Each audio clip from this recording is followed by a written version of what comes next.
Donald Trump అధ్యక్ష పదవి చేపట్టిన తర్వాత కీలక పరిణామాలైతే చోటు చేసుకుంటాయని చెప్పొచ్చు. అలాంటిది వీసాకి సంబంధించి, సుంకాలకు సంబంధించి, అలాగే ట్యాక్స్ కి సంబంధించి ఎన్నో రూల్స్ అండ్ రెగ్యులేషన్స్ అయితే పెట్టారైనా. అంటే వీసాలకు చూసుకుంటే గనక యూనివర్సిటీ క్లాసెస్ అటెండ్ అవ్వకపోతే వీసాలు క్యాన్సిల్ చేస్తామని, అలాగే ఇతర రాష్ట్రాల్లో, ఇతర దేశాల్లో షూటింగ్ చేసి యుఎస్ లో గనక రిలీజ్ చేస్తే 100% ట్యాక్స్ విధిస్తామని, అండ్ అలాగే అమెరికా నుంచి ఇండియాకి ₹1,00,000 పంపితే ₹5,000 ట్యాక్స్ విధిస్తామంటూ కూడా ఇలా ఎన్నో రూల్స్ అండ్ రెగ్యులేషన్స్ అయితే పెట్టారని చెప్పొచ్చు. మరి ఈ నేపథ్యంలోనే అంటే ఇది పక్కన పెడితే సుంకాలకు సంబంధించి కూడా ఆయన ఎన్నో ఆంక్షలతో పెట్టినట్టు తెలుస్తుంది. అంటే మొన్నటి వరకు 25% వరకు ఉన్న సుంకాలని ఏకంగా 50% అయితే చేశారని చెప్పొచ్చు. అంటే రష్యా నుంచి చమురు కొనుగోలు చేస్తున్న నేపథ్యంలో భారత్ కి అయితే 50% ట్యాక్స్ విధిస్తూ ఆయన ఒక నిర్ణయం అయితే తీసుకున్నారని చెప్పొచ్చు. అలాంటిది రత్నాభరణాలు కానివ్వండి, లేకపోతే వస్త్రాల మీద, ఇలాంటి ఎన్నో వాటి మీద కూడా భారాలు పడే అవకాశం ఉన్నాయని చెప్పొచ్చు. మరి ఈ క్రమంలో అంటే ఒకవైపు డొనాల్డ్ ట్రంప్ తీసుకున్న డెసిషన్స్ కానివ్వండి, ఇవన్న అవకతవకల డెసిషన్స్ కానివ్వండి, వీడేం ట్రంప్ రా బాబు అంటూ కూడా చాలా మంది భారతీయులు అయితే తమ తలలు పట్టుకునే పరిస్థితికి అయితే ఏర్పడిందని చెప్పొచ్చు. అలాంటిది ఆయన అంటే నాసాకి సంబంధించి కూడా ఆయన చూసుకుంటే గనక ఎన్నో రూల్స్, అంటే పరిమితి పరంగా ఎంప్లాయీస్ ఉన్నారంటూ, అలాగే వాళ్ళని తీసేయాలంటూ కూడా ఎన్నో రూల్స్ అండ్ రెగ్యులేషన్స్ పెట్టారు. సో సుమారు ఏకంగా 3,000 మంది ఒకేసారి రాజీనామా చేశారని చెప్పొచ్చు. అలాంటిది ఐటీ దిగ్గజంలో కూడా చూసుకుంటే గనక ఓన్లీ ఫస్ట్ అమెరికన్స్ కే ప్రిఫరెన్స్ ఇవ్వాలి, తర్వాత భారతీయులకు ఇవ్వాలంటూ కూడా ఇలాంటి రెస్ట్రిక్షన్స్ కూడా పెట్టారని చెప్పొచ్చు. సో ఈ క్రమంలో ఫస్ట్ ప్రిఫరెన్స్ అమెరికన్స్ కి ఇవ్వడము, అండ్ అలాగే చాలా మంది అమెరికా నుంచి ఇండియాకి రావడం, వెనుదిరగడం, ఇలాంటివి చాలా జరిగాయి అని చెప్పొచ్చు. సో ఈ నేపథ్యంలో అంటే ఇవన్నీ ఒక ఎత్తు అయితే, ఇప్పుడు రీసెంట్ గా చూసుకుంటే గనక డిపార్ట్మెంట్ ఆఫ్ డిఫెన్స్ ని డిపార్ట్మెంట్ ఆఫ్ వార్ అంటూ కూడా పిలుస్తూ ట్రంప్ ఒక కీలక నిర్ణయం అయితే తీసుకున్నారు.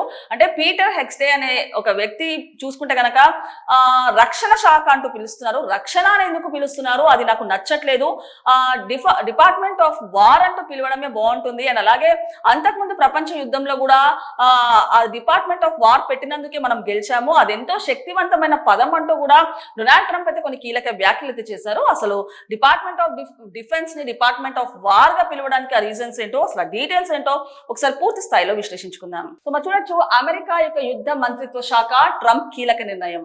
అమెరికా అధ్యక్షుడు బాధ్యతలు చేపట్టినప్పటి నుంచి పరిపాలన, ఇతర దేశాలతో సంబంధాలు, పన్నుల విషయంలో డొనాల్డ్ ట్రంప్ దూకుడుగా వ్యవహరిస్తున్నారు. సో దేశంలో పలు విభాగాలు, పాలనాపరమైన అంశాల్లో అనేక మార్పులు చేశారు. తాజాగా అమెరికా డిపార్ట్మెంట్ ఆఫ్ డిఫెన్స్ ను డిపార్ట్మెంట్ ఆఫ్ వార్ గా మారుస్తూ ట్రంప్ నిర్ణయం తీసుకున్నారు. త్వరలోనే దీనికి సంబంధించిన ఎగ్జిక్యూటివ్ ఆర్డర్ పై సంతకం చేసే అవకాశం ఉన్నట్టు తెలుస్తుంది.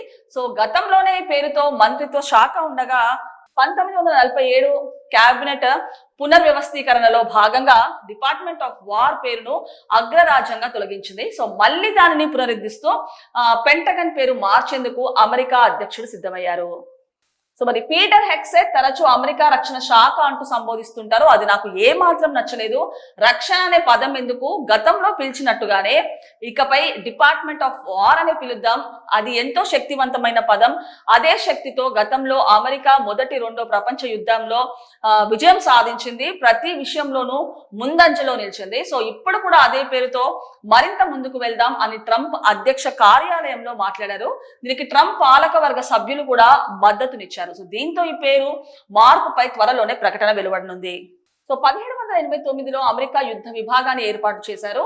సో యుఎస్ సైనిక, నావిక దళాలకు నాయకత్వం వహించేందుకు ఓ యుద్ధ కార్యదర్శి ఉండేవారు. అనంతరం 1798లో ప్రత్యేక నావీ విభాగాన్ని నెలకొల్పారు.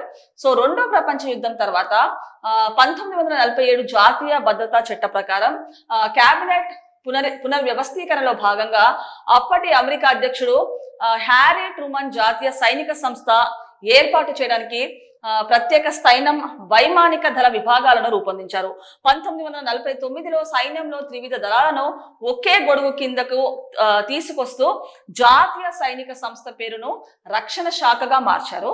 సో ప్రస్తుతం అమెరికా రక్షణ శాఖ మంత్రిగా పీట్ హెగ్సే బాధ్యతలు నిర్వహిస్తున్నారు. అయితే ప్రస్తుతం రక్షణ శాఖ మంత్రిగా పీటర్ హెగ్స్టే అయితే బాధ్యతలు నిర్వహిస్తున్నారని చెప్పొచ్చు. అలాంటిది పీటర్ హెగ్స్టే రక్షణ శాఖ అని పిలవడం నాకు ఏమాత్రం నచ్చట్లేదు.